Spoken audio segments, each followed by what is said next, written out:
نحمده ونصلي على رسوله الكريم اما بعد فاعوذ بالله من الشيطان الرجيم بسم الله الرحمن الرحيم ومن آياته ان خلق لكم من تراب ثم اذا انتم بشر تنتشرون ومن آياته ان خلق لكم من انفسكم ازواجا لتسكنوا اليها وجعل بينكم مودة ورحمة ان في ذلك لآيات لقوم يتفكرون آمنت بالله صدق الله العظيم۔ میرے قابل صدر احترام محترم عزیز و دوستوں اور بزرگوں، نبی کریم صلی اللہ علیہ وآلہ وسلم کی بعثت سے پہلے عرب کا حال بڑا عجیب تھا۔ کفر و جہالت اور شرک اور بت پرستی اتنے عروج پر تھی کہ جس کی کوئی مثال پوری کی پوری دنیا میں نہیں ملتی تھی۔ جہالت کا یہ عالم تھا میرے دوستوں کہ عورت کو معاشرے کے اندر گالی بنا دیا گیا تھا، بچی کے پیدا ہونے کو عار سمجھا جاتا، ذلت اور رسوائی کا سبب سمجھا جاتا، اور بچیاں پیدا ہوتی تو قرآن کہتا ہے یتوارا من القوم من سوء ما بشر به ایمسکه علی هون ام یدسه فی التراب۔ کسی گھر میں بچی پیدا ہو جاتی تو وہ لوگوں سے منہ چھپاتا پھرتا تھا اور یہ سوچتا تھا یا تو اسے کہیں دول ڈال دوں یا اسے مٹی میں زندہ دفن کر دوں۔ اور ایسے کئی واقعات پیش آئے کہ جہاں اپنی بچیوں کو ان سنگ دل لوگوں نے جو ہے وہ زندہ دفن کیا۔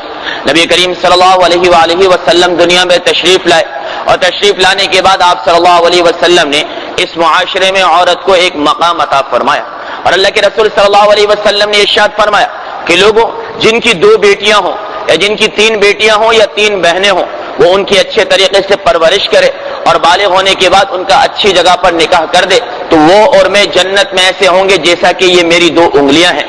ایک صحابی نے کہا یا رسول اللہ اگر کسی کی 1 بیٹی ہو کہا اللہ تعالیٰ اس پر بھی عطا کرنے پر قادر ہے۔ نبی کریم صلی اللہ علیہ وسلم کی زبان سے جب یہ بات نکلی کہ بیٹی والوں کی تربیت پر اللہ تعالیٰ رسول اللہ صلی اللہ علیہ وسلم کی معیت نصیب فرمائے گا، پھر کیا ہونا تھا میرے دوستوں؟ وہی لوگ کہ جو لوگ فرمایا کہ بیٹی کے پیدا ہونے کو عار سمجھتے تھے اب اللہ کے دربار سے بیٹی کے پیدا ہونے کی دعائیں کرنے لگے۔ میرے محترم عزیز، اس لیے بڑے خوش نصیب ہیں وہ گھرانے جہاں بچیوں کی کثرتیں ہوا کرتی ہیں، جہاں بچیاں کثرت سے پیدا ہوتی ہیں اور ان کی خوش دلی سے تربیت بھی کی جاتی ہے۔ نبی کریم صلی اللہ علیہ وسلم نے عورت کے بارے میں جا بجا فرمایا کہ اگر یہ عورت ماں کی شکل میں ہے تو اس کے قدموں کے نیچے جنت ہے، اگر یہ عورت بہن کی شکل میں ہے تو یہ تیری ناموس اور تیری عزت ہے، اگر یہ عورت بیٹی کی شکل میں ہے تو یہ اللہ کی رحمت ہے، اور اگر یہ عورت بیوی کی شکل میں ہے تو تیری زندگی کی ساتھی ہے۔ آپ صلی اللہ علیہ وسلم کی تعلیمات سے یہ بات ملتی ہے کہ جو آدمی صحیح معنی میں ازدواجی زندگی گزارتا ہے یعنی اپنی بیوی کے حقوق کو صحیح معنی میں پورا کرتا ہے، اس کا لحاظ اس کا خیال کرتا ہے تو یہ بیوی جو ہوتی ہے اللہ کی ذات کی معرفت کے حصول میں اس کا ذریعہ بن جایا کرتی ہے۔ میرے محترم عزیزو دوستو اور بزرگوں، آپ صلی اللہ علیہ وآلہ وسلم نے خود ارشاد فرمایا کہ لا رہبانیت فی الاسلام، اسلام میں رہبانیت نہیں ہے۔ ایک آدمی کہے مجھے جنت میں جانا ہے تو میں مسجد کا کوئی کونا کھانچا پکڑ لوں یا کوئی ویرانہ کوئی جنگل کوئی غار پکڑ لوں وہاں بیٹھ کے اللہ اللہ کروں تو اللہ مجھے جنت میں ڈالے گا؟ نہ میرے محترم عزیزوں، مجھے اور آپ کو اسی معاشرے میں رہنا ہے، اسی محلے کے اندر رہنا ہے، انہیں قوم برادریوں میں رہ کر ان لوگوں کے حقوقوں کو ادا کرنا ہے، ماں باپ بہن بھائی بیوی بچے رشتہ داروں عزیزوں کے۔ جب ہم اسی معاشرے میں رہ کر اپنی زندگی کو اسلامی طریقے سے گزاریں گے تو اللہ تبارک و تعالیٰ قیامت کے دن ہمارے لیے جنت کا فیصلہ فرما دے گا۔ میرے محترم عزیزوں، سنن ترمذی کی روایت ہے کہ 4 چیزیں نبیوں کی سنت رہی ہیں، ہر نبی 4 چیزوں کو ضرور اختیار کرتا رہا ہے۔ سب سے پہلے الحیا، ہر نبی جو تھا وہ حیا سے لبریز ہوا کرتا تھا، کوئی بھی نبی نعوذ باللہ بے حیا نہیں گزرا ہے، اس لیے بے حیائی بہت بری چیز ہے۔ دوسرے نمبر پہ والتعطر، ہر ایک نبی خوشبو کو پسند کیا کرتا تھا، والسواک، اور ہر ایک نبی جو ہے وہ مسواک کا اہتمام کیا کرتا تھا، والنکاح، اور جتنے بھی نبی گزرے ہیں ان تمام کے تمام نبیوں نے ازدواجی زندگی گزاری ہے۔ اس لیے میرے محبوب صلی اللہ علیہ وسلم کا فرمان ہے النکاح نصف الایمان، کہ نکاح جو ہے وہ آدھا ایمان ہے، یعنی کہ ایک غیر شادی شدہ آدمی جتنی بھی چاہے عبادت کر لے، ولایت کا وہ اعلیٰ درجہ جو شادی شدہ آدمی عبادت کے ذریعے سے حاصل کر سکتا ہے غیر شادی شدہ آدمی کو نہیں مل سکتا۔ اس لیے علماء کرام نے فرمایا ہے کہ جب کوئی غیر شدہ شادی آدمی عبادت کرتا ہے اور ایک شادی شدہ آدمی یا مرد عبادت یا عورت عبادت کرتی ہے، اللہ تعالیٰ اس کے مقابلے میں اس کو 21 گنا زیادہ اجر و ثواب عطا فرماتے ہیں۔ اس کی وجہ یہ ہے کہ یہ حقوق اللہ تو پہلے ہی ادا کر رہا تھا، اب اس پر حقوق العباد کی ذمہ داریاں بھی بڑھ چکی ہیں، تو حقوق العباد کی ذمہ داریوں کی موجودگی کے اندر اللہ کی عبادت کرنا یہ اللہ تبارک و تعالیٰ کو بہت زیادہ پسند ہے. اس لیے میرے محترم عزیزوں، حضرت ابو ہریرہ رضی اللہ تعالی عنہ ارشاد فرماتے ہیں کہ نبی کریم صلی اللہ علیہ وسلم نے ارشاد فرمایا کہ مرد اگر کسی عورت سے نکاح کرتا ہے تو 4 بنیادوں پر نکاح کرتا ہے. نمبر 1 ولی مالہا، اس عورت کے مال کو دیکھ کر نکاح کی جاتی ہے کہ چلے کوئی فلیٹ، کوئی دکان، کوئی مکان، کوئی گاڑی، کوئی بنگلہ، کوئی بینک بیلنس، کوئی پیسہ ہمیں بھی اس کی شادی کے بعد مل جائے گا. ولی حسبہا، اس کے خاندان کو دیکھ کر جو ہے وہ شادی کی جاتی ہے کہ معاشرے میں ان کے خاندان کا ایک مقام ہے، اگر میں ان کا داماد یا ان کا جمائی بن جاؤں گا تو معاشرے میں ذرا میری بھی عزت جو ہے وہ بلند ہو جائے گی. ولی جمالہا، یا عورت کی خوبصورتی کو دیکھ کر اس سے نکاح کیا جاتا ہے. ولی دینہا، یا عورت کی دینداری کو دیکھ کر اس سے نکاح کیا جاتا ہے. پھر میرے محبوب نے فرمایا کہ اس میں سب سے بہتر چیز یہ ہے کہ انسان عورت کی دینداری کو دیکھ کر اس سے نکاح کرے. اس لیے آپ صلی اللہ علیہ وسلم نے فرمایا کہ یہ دنیا جتنی بھی ہے وہ متاع ہے، اور اس دنیا کا جو بہترین سامان ہے، جو بہترین چیز ہے وہ نیک بیوی ہے. اس کی وجہ یہ ہے میرے دوستو، ایک آدمی کی بیوی خوبصورت ہے، مالدار ہے، حسب نسب والی ہے، آپ دیکھیں گے آپ کی آنکھیں ٹھنڈی ہو جائیں گی. لیکن اگر کسی کی بیوی خوبصورت ہوتی ہے، اللہ تبارک و تعالیٰ نے اس کے اندر فیہن خیرات حسان رکھا ہوتا ہے، تو اس کو دیکھنے سے آنکھوں کے ساتھ ساتھ انسان کے دل کو بھی ٹھنڈک پہنچنا شروع ہو جاتی ہے. ایک موقع پر آپ صلی اللہ علیہ وسلم نے صحابہ کرام سے سوال کیا کہ میرے صحابہ بتاؤ دنیا کی سب سے بہترین عورت کون ہے؟ صحابہ کرام نے الگ الگ جواب دیے. کسی نے عبادت کو بنیاد بنایا، کسی نے خوبصورتی کو بنیاد بنایا، کسی نے اپنے اپنے طور پہ. اللہ کے رسول صلی اللہ علیہ وسلم کو کسی کا بھی جواب پسند نہیں آیا. اتنے میں حضرت علی بن طالب رضی اللہ تعالی عنہ جو ہے وہ اپنے کسی کام سے گھر گئے اور سیدہ فاطمہ الزہرا رضی اللہ تعالی عنہا سے پوچھا کہ آج آپ کے ابا نے ایک سوال کیا ہے، جواب تو کئی آئے لیکن بظاہر یہ لگتا تھا کہ آپ کے ابا کو کسی جواب سے تسلی نہیں ہوئی اور پسند نہیں آیا. حضرت فاطمہ نے پوچھا کیا سوال کیا؟ آپ کے ابا نے پوچھا کہ دنیا کی سب سے بہترین عورت کون سی ہے؟ فاطمہ رضی اللہ تعالی عنہا نے مسکرا کر فرمایا بھائی دنیا کی سب سے بہترین عورت وہ ہے جو نہ خود کسی نامحرم مرد کو دیکھے اور نہ کوئی نامحرم مرد اس کی طرف دیکھنے والا بن جائے. عجیب بات آپ کو میں بتاؤں میرے دوست، جو عورت بے پردہ پھرتی ہے شادی شدہ ہونے کے بعد، جتنے نامحرم مردوں کی نگاہیں اس عورت پہ پڑتی ہیں، غیب کا نظام ہے میرے دوستوں، محبت اللہ نے اپنے ہاتھ میں رکھی ہے.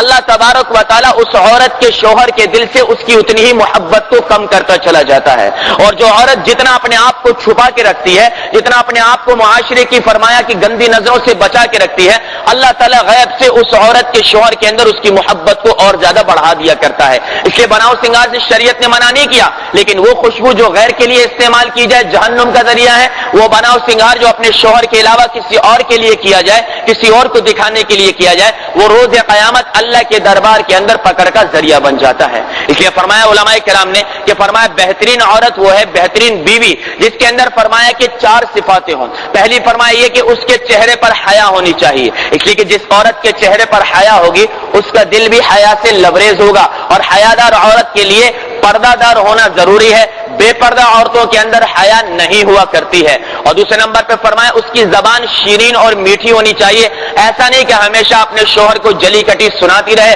ایسا کہ شوہر بیوی سے بات کرنا تک پسند نہ کرے. اور تیسرے نمبر پہ فرمایا کہ بہترین بیوی کی صفت یہ ہے کہ وہ ہمیشہ اس کے دل کے اندر نیکی ہو، یعنی اپنے فارغ اوقات کو عبادت میں لگانے والی بنے. اور چوتھی سب سے بہترین بیوی وہ ثابت ہو سکتی ہے جو گھر کے کام کاج کو اپنے ہاتھ سے زیادہ کرنے والی بنے. ایسا نہ ہو آپ کی برتن دھونے والی الگ، کپڑے دھونے والی الگ، بچوں کو نلانے والی الگ، دھلانے والی الگ، بچوں کو گھمانے پھرانے والی الگ، اور یہ صبح اٹھتی ہے اور شام کو فرمایا جانوروں کی طرح اٹھی، کھایا پھر جانوروں کی طرح سو گئی اور بڑا احسان کیا کہ میں نے اپنے شوہر سے شادی کی ہے. ایسی عورت کو علماء کرام نے کامل بیوی اور بہترین بیوی تصور کیا ہے جو عورت جو ہے فرمایا کہ زیادہ سے زیادہ کام کاج میں لگنے والی ہو. اب ذرا میں اور آپ اپنی بھی سن لیں تو فرمایا کہ مردوں میں بہترین مرد کون ہے؟ کامیاب شوہر وہ ہے صرف 2 باتیں ہونی چاہیے. عورت فرمایا کہ ذرا سی کم ہے اس لیے فرمایا 4 باتیں، مرد ذرا فرمایا کہ عورت کے مقابلے میں ڈبل ہے اس لیے 2 باتیں. فرمایا پہلی بات مرد تحمل مزاج اور برداشت والا ہونا چاہیے. اپنے کام سے آیا، ماں نے شکایت کیا تیری بیوی نے میرے ساتھ یہ کیا، فوراً بیوی پہ چڑھ نہیں دوڑنا چاہیے، فوراً طلاق دے کر اسے فارغ نہیں کرنا چاہیے. کہا اچھا امی میں پوچھتا ہوں. بیوی نے آتے ہی کہا کہ آج آپ کی امی نے سارا دن مجھ سے یہ کام کیا، تو فرمایا بیوی سے کہا اچھا میں امی سے پوچھتا ہوں. تحمل مزاجی اور برداشت جس شوہر کے اندر بھی زیادہ ہوگا وہ دنیا کا کامیاب شوہر شمار کیا جائے گا. اور دوسرے نمبر پہ شوہر کو نکھٹو نہیں ہونا چاہیے، یعنی کہ کمانے والا ہونا چاہیے، اپنا کما کر اپنے بیوی بچوں پر خرچ کرنے والا ہونا چاہیے. یہ دو صفات جس شوہر کے اندر ہوں گی اللہ تعالیٰ نے اس کو علماء کرام نے جو ہے اسے کامیاب شوہر قرار دیا ہے. ذرا قرآن کا طرف فرمایا کہ آپ مطالعہ کریں. اللہ کا قرآن کہتا ہے وَمِنْ آيَاتِهِ أَنْ خَلَقَ لَكُم مِّنْ أَنفُسِكُمْ أَزْوَاجًا لِتَسْكُنُوا إِلَيْهَا. اور یہ اللہ تعالیٰ کی نشانیاں ہیں کہ ہم نے تمہیں میں سے تمہاری بیویوں کو پیدا کر دیا. کس لیے؟ لِتَسْكُنُوا إِلَيْهَا، تاکہ تم اپنی بیویوں سے سکون حاصل کرو. وَجَعَلَ بَيْنَكُم مَّوَدَّةً وَرَحْمَةً، اور ہم نے تمہارے اور تمہاری بیوی کے درمیان محبت اور الفت کو پیدا کر دیا ہے. إِنَّ فِي ذَلِكَ لَآيَاتٍ لِقَوْمٍ يَتَفَكَّرُونَ، سمجھ رکھنے والی قوم کے لیے اس میں بڑی نشانی ہے. تو قرآن مجھے اور آپ کو یہ بتاتا ہے کہ شادی کا بنیادی جو مقصد ہے وہ فرمایا کہ سکون کی تلاش ہے. اگر کسی گھرانے کے اندر میاں بیوی کے درمیان سکون نہیں ہے، اگر بیوی کو سکون نہیں ہے تو بھی ناکام زندگی، مرد کو سکون نہیں ہے تو بھی ناکام زندگی، اور دونوں ہی بے سکون ہیں تو یہ سب سے زیادہ ناکام زندگی تصور کی جائے گی. اس لیے میرے دوستوں اور بزرگوں، جو مرد رات کو دیر سے گھر پہ جاتے ہیں، جو بیویوں کے حقوق ادا نہیں کرتے ہیں، اور جو مرد میرے دوستوں اور بزرگوں شادی شدہ ہونے کے باوجود اپنے اوقات کو اپنے دوستوں میں زیادہ اور بیوی بچوں میں کم دینے والے بنتے ہیں، وہ ناکام اور نامراد شوہر تصور کیے جاتے ہیں. آپ صلی اللہ علیہ وآلہ وسلم نے ارشاد فرمایا سب سے بہترین فرمایا دینار اور درہم وہ ہے جو آدمی اپنے اہل و عیال کی ضروریات پہ خرچ کرنے والا بنے.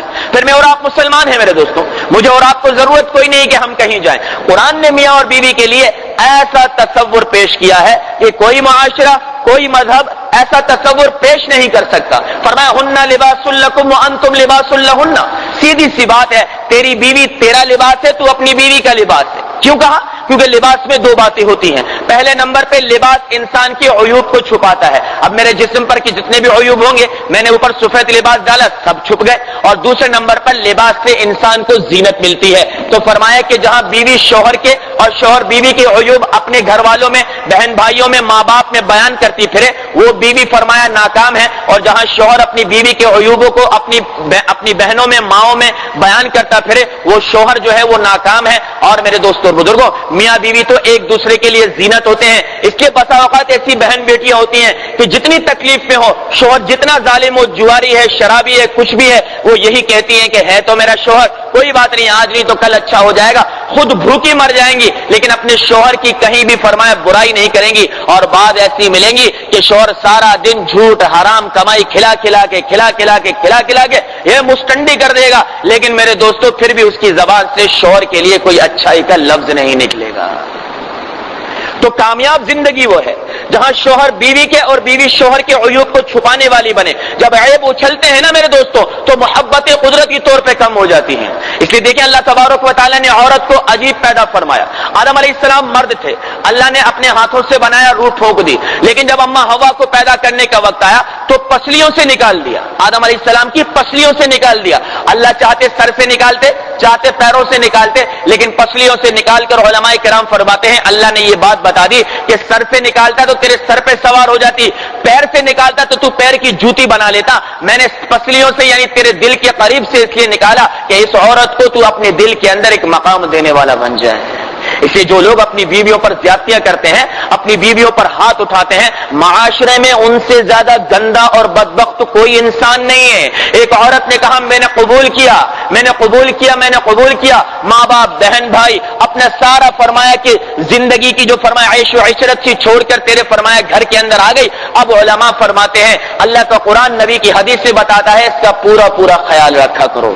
اللہ کا رسول دنیا سے جا رہا، دو نصیحتیں کرتا ہوا گیا. پہلے نمبر پہ نماز نہ چھوڑنا، دوسرے نمبر پر بیویوں کے ساتھ کبھی بھی زیادتی والا معاملہ نہ کرنا. اس لیے اللہ تبارک و تعالیٰ نے قرآن عظیم الشان میں بیویوں کی سفارش کی ہے وَعَاشِرُهُنَّ بِالْمَعْرُوفِ کہ ان بیویوں کے ساتھ نرمی والا برتاؤ کرنا، سختی نہ کرنا. اس لیے کہ اگر ان کے ساتھ تم نرمی کرو گے اللہ تعالیٰ قیامت کے دن تمہارے ساتھ نرمی کر کے درگزر والا معاملہ کر کے تمہیں جنت میں داخل کر دے گا. اس لیے میرے دوستوں اور بزرگوں، آپ صلی اللہ علیہ وسلم کا فرمان ہے کہ ایک مرد کے نامہ اعمال میں سے قیامت کے دن حقوق العباد میں سے سب سے پہلے جو چیز تولی جائے گی وہ یہ کہ شوہر اپنی بیوی کے ساتھ کیسا برتاؤ کیا کرتا تھا۔ جو شوہر اپنی بیوی کے لیے اچھا نہیں ہے وہ کسی کے لیے بھی اچھا نہیں ہو سکتا ہے، اور جو شوہر اپنی بیوی کے لیے اچھا ثابت ہو گیا، اس کے لیے اچھے مزاج والا، اس کی ضروریات کو جائز کو پورا کرنے والا بن گیا، وہ شوہر ہر مقام ہر معاشرے میں کامیابی ہی زندگی گزارتا چلا جائے گا۔ میرے محترم عزیزوں، آئے ذرا میرے محبوب صلی اللہ علیہ وسلم سے پوچھیں کہ امی عائشہ سے کیسی محبت تھی۔ ایک مرتبہ اللہ کے رسول حجرہ مبارک میں تشریف لائے، امی عائشہ پانی پی رہی ہیں، آپ صلی اللہ علیہ وسلم نے پیار سے فرمایا حمیرہ، نام تو عائشہ تھا لیکن پیار سے حمیرہ فرمایا کرتے تھے۔ اب یہاں اگر اپنی بیوی کو پیار سے کوئی نام، پیار سے، ہاں بھائی، پیار سے کوئی نام دے دیا جائے تو اس میں کوئی مذائقہ نہیں ہے، جو میاں بیوی کے درمیان ہو اسے محبت سے لے لیا جائے، لیکن فرمایا اللہ کے رسول صلی اللہ علیہ وسلم کی محبت کا کمال تو دیکھیں، فرمایا حمیرہ ذرا پانی مجھے بھی دینا۔ امی عائشہ رک گئی پیتے ہوئے، کہا پہلے پی لو۔ امی عائشہ نے پی لیا، اللہ کے رسول نے بچا ہوا پانی مانگا، پینے لگے تو پوچھنے لگے حمیرہ کہاں سے پیا ہے؟ میں قربان یا رسول اللہ، میرا بچا ہوا آپ پی رہے، پھر پوچھ رہے کہاں سے پیا؟ کہنا حمیرہ بتاؤ کہاں سے پیا؟ کہ اللہ کے رسول یہاں سے پیا۔ اللہ کے رسول نے وہیں سے اپنے لب لگا کر پانی پیا تاکہ اپنی امت کو یہ دعوت دی جائے کہ عورت کا حق اور اس کی محبت اتنی زیادہ انسان کے دل میں ہونی چاہیے۔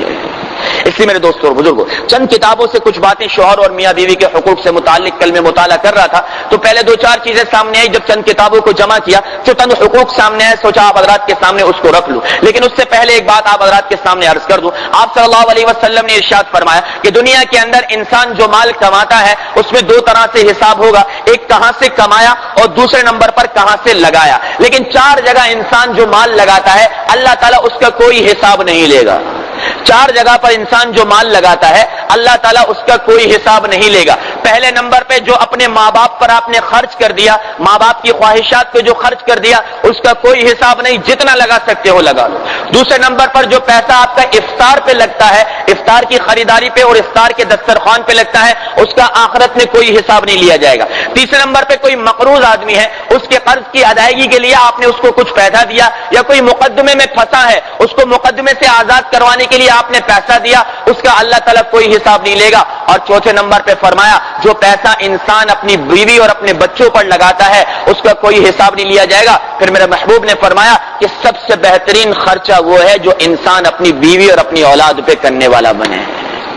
اس لیے میرے دوستوں اور بزرگوں، شوہر کے ذمے بیوی کے چند حقوق بنتے ہیں جس کو بیوی کو ہر حال میں ادا کرنا ہے، یعنی شوہر کے حقوق ہیں وہ بیوی کو ادا کرنا ہے۔ سب سے پہلے تو یہ ہے کہ اولاد کی درست تربیت کرے۔ اس لیے اولاد کی تربیت کرنا مرد کے ذمے نہیں ہوتا، مرد بیچارہ سارا دن کمانے میں ہوتا ہے، عورت کے ذمے ہوتا ہے اولاد کی تربیت کرنا، اولاد کی فرمایا کہ دیکھ بھال کرنا، اسے صاف ستھرا رکھنا۔ دوسرے نمبر پر شوہر کا حق ہے کہ بیوی اپنے آپ کو صاف ستھرا رکھے، ایسا نہ ہو کہ میلی کچیلی ہمیشہ رہے، صاف ستھرا گھر، صاف ستھری بیوی ہر انسان کو پسند ہے۔ تیسرے نمبر پہ شوہر کی غیر موجودگی میں شوہر کے مال دولت اور اس کی فرمایا کہ عزت اور آبرو کی حفاظت کرنا۔ چوتھے نمبر پہ فرمایا جس سے شوہر ناراض ہو، اگرچہ وہ بیوی کا سگا بھائی کیوں نہ ہو، شوہر چاہتا ہے یہ میرے گھر میں نہ آئے، بیوی اس کو اپنے گھر میں نہیں بلا سکتی ہے، شوہر کا حکم پورا کرنا، اور شوہر کی اجازت کے بغیر بیوی کو کہیں بھی نہیں جانا چاہیے۔ آج میرے دوستوں اور بزرگوں اجازت لینا تو بہت دور کی بات ہے، واپس آنے کے بعد پوچھ بھی لیا جائے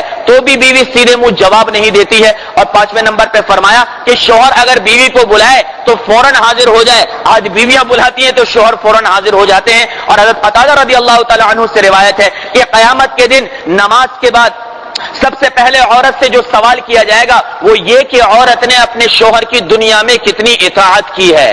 نماز کے بعد ایک عورت سے سب سے پہلے یہ سوال کیا جائے گا کہ اس نے دنیا میں اپنے شوہر کی کتنی عبادت کی ہے۔ اور آخری بات سن لیجئے، حضرت حسن رضی اللہ تعالی عنہ فرماتے ہیں کہ جو عورت اپنے گھر سے روٹھ کر چلی جاتی ہے، شوہر سے لڑ کر چلی جاتی ہے، جھگڑ کر چلی جاتی ہے، وہ جب تک دوبارہ اپنے گھر نہیں آتی اللہ اس کی کوئی بھی عبادت قبول نہیں کرتا۔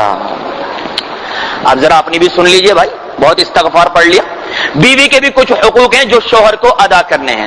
سب سے پہلے نان نفقہ دینا شوہر کی ذمہ داری ہے۔ عمومی طور پہ بیویاں سرکش دو وجوہات کی بنیاد پر بنتی ہیں، یا تو شوہر کماتا نہیں بیویاں کمانا شروع کر دیتی ہیں، یا شوہر کماتا تو ہے لیکن بیوی کے حق کو پورا ادا نہیں کرتا، اسے اتنا دے نہیں پاتا۔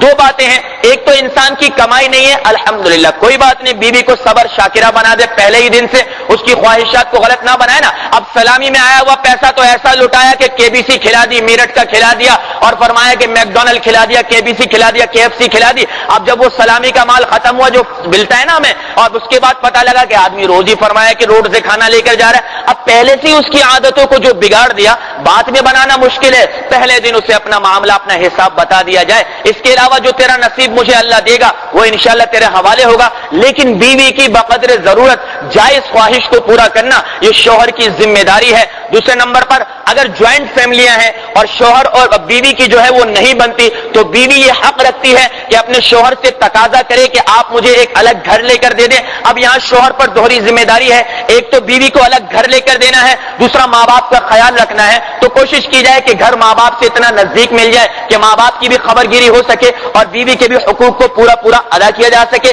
آپ نے فرمایا کہ بیوی پر زیادتی نہیں کرنی چاہیے. اللہ کے رسول صلی اللہ علیہ وسلم نے فرمایا سب سے زیادہ نامراد اور ملعون ہے وہ شخص جو بلا وجہ اپنی بیوی پر ہاتھ اٹھاتا ہے یا زیادتی کرتا ہے. ہاں اگر وہ کوئی بے حیائی کا ارتکاب کرتی ہیں تو معاملہ الگ ہے, لیکن ایسے میں بھی ایسی سزا بیوی کو دینا کہ جس سے نشان پڑ جائے میرے دوستوں, اس کی قطعی طور پر اجازت نہیں ہے. آپ صلی اللہ علیہ وسلم نے فرمایا کہ بیویاں تمہارے پاس اللہ کی امانت ہیں, وہ اپنا سب کچھ چھوڑ کر تمہارے پاس آئی ہیں, ان کے حقوق کی پوری رعایت رکھا کرو. اور فرمایا کہ عورت کی طرف سے جو بھی تکلیفیں پیش آئیں اس پر صبر کرنا. عورت میرے دوستوں ذرا سی ٹیڑھی ہوتی ہے, یہ پتلی سے پیدا ہوئی ہے, سیدھی کرو گے تو کڑک کر کے آواز آئے گی, کبھی ماں کے گھر بیٹھی ہوگی, کبھی بہن کے گھر بیٹھی ہوگی, کبھی گھر ٹوٹ جائیں گے, بیچ میں بچوں کی زندگیاں برباد ہو جائیں گی. لیکن بیوی کا جو ٹیڑھا پن ہے نا, اسی کو دیکھو گے اللہ نے اس میں کئی بھلائیاں رکھی ہوں گی. اللہ کا قرآن کہتا ہے فَإِن كَرِهْتُمُوهُنَّ, ارے اگر اس کی کوئی بات تجھے بری لگتی ہے ذرا نظر تو ڈال, کئی اچھائیاں اللہ نے اس میں رکھی ہوں گی. اگر وہ بدصورت ہے تو کیا ہوا, عبادت اچھی کرتی ہے. اگر وہ عبادت اچھی نہیں کرتی, تیرے بچوں کی دیکھ بھال اچھی کرتی ہے, گھر کی صفائی اچھی رکھتی ہے. نظر میرے دوستوں اور بزرگوں جب عیوب پر جائے گی تو بیوی میں کوئی بھلائی نظر نہیں آئے گی, اور جب نظر بھلائیوں پر جائے گی تو بیوی میں کوئی عیب نظر ہی نہیں آئے گا. لہذا میرے دوستوں اور بزرگوں زندگی کا معاملہ بڑا کٹھن ہے. ہم تو اپنے فرمایا میرے دوستوں یوں ہی زندگیاں گزار رہے ہیں. اس لیے دو باتیں عرض کر کے اپنے بیان کو ختم کرتا ہوں, بات لمبی ہو گئی. آپ صلی اللہ علیہ وسلم کا فرمان ہے کہ قیامت کے دن ایک شخص کے نامہ اعمال, میں پہلے عرض کر چکا ہوں لیکن بیان کی اختتام پر یہ بات دوبارہ کرنا ضروری سمجھتا ہوں. سب سے پہلے شوہر کے لیے آپ صلی اللہ علیہ وسلم نے فرمایا کہ قیامت کے دن حقوق العباد کی ادائیگی میں سے شوہر کے نامہ اعمال میں جو سب سے پہلی چیز تو لی جائے گی وہ اللہ دیکھے گا کہ یہ شوہر اپنی بیوی سے کیسا برتاؤ کیا کرتا تھا. اور بیوی کے بارے میں آپ صلی اللہ علیہ وسلم نے ارشاد فرمایا کہ نماز کے بعد عورت سے سب سے پہلے یہ سوال کیا جائے گا وہ اپنے شوہر کی اطاعت, فرما برداری اور اس کی دیکھ بھال, اس کی فرمایا خدمت کتنی کیا کرتی تھی. اللہ تبارک و تعالی میرے دوستوں ہم سب کو اپنی بیویوں کے اور ہماری بیویوں کو ہمارے حقوق ادا کرنے کی توفیق عطا فرمائے. وآخر دعوانا ان الحمدللہ رب العالمین.